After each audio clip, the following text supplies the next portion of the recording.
Yeah, I have an audience, and it's furry. Hello.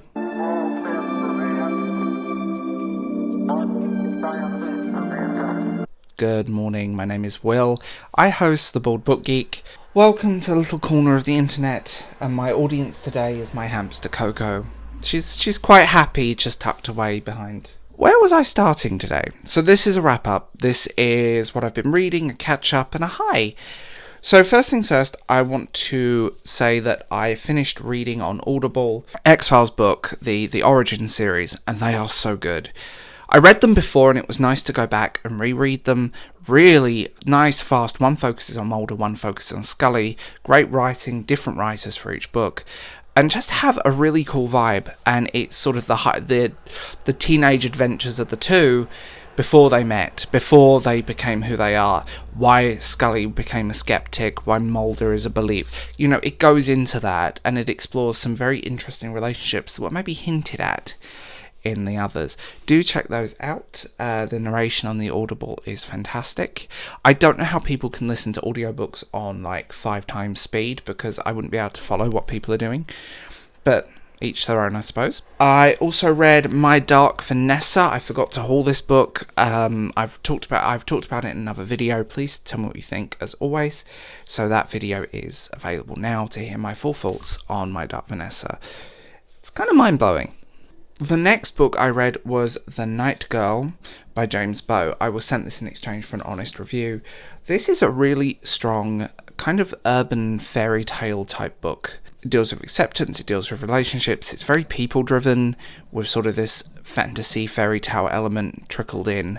Really great writing. It reminded me a little bit of Buffy meets a Hallmark movie. A few people have said that, actually, which I find hilarious. Coco, what are you doing? Hello. On the other side of that, just great, do check it out, it's available now. It's a really strong novel. I got sent these by the writer. Thank you. Fantasy seems to be indie right now. Like, indie fantasy is amazing. These are great. These are books I would buy. These are genuinely books I would pick up myself in a bookstore and buy. Great writing, great story, well-developed fantasy, tropes that don't feel like tropes when they're used. They're kind of subjecting the tropes. The writing is really strong. Yeah, there are some pacing issues here and there, but that's just my own preference rather than a fault with the writing. Great, strong fantasy, and to have fantasy like this, which seems to be missing. But yeah, just strong fantasy and just well done. That's what surprised me. Like, I wasn't expecting to be this good. I read them on my Kindle as well because the writer sent me both, which I don't mind. I was kind of getting the paperbacks as a bonus for me, but these are really strong. Do check them out. We have the Storm of Evil series. Do check them out. They're great fantasy, well written, enjoyable, and epic, and I like that. Also, pirates.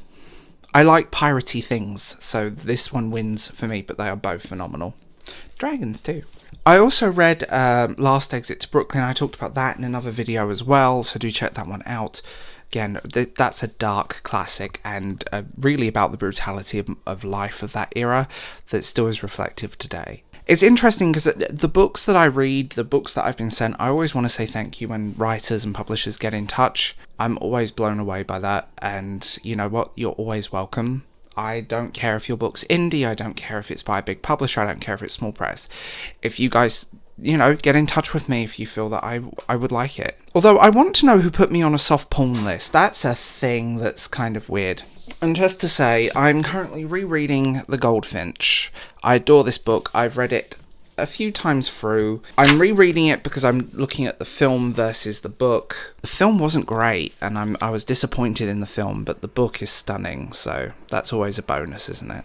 So tell me what you think in the comments below. Tell me what you think in the comments below. As always, my name is Will. I host the Bald Book Geek. You can find me on social media. Just Google me. Just look me up on Instagram or Twitter. I'm there. And if you guys want, feel free to get in touch. My email is baldbookgeek@mail.com. And that's in my about page. So I will talk to you guys later.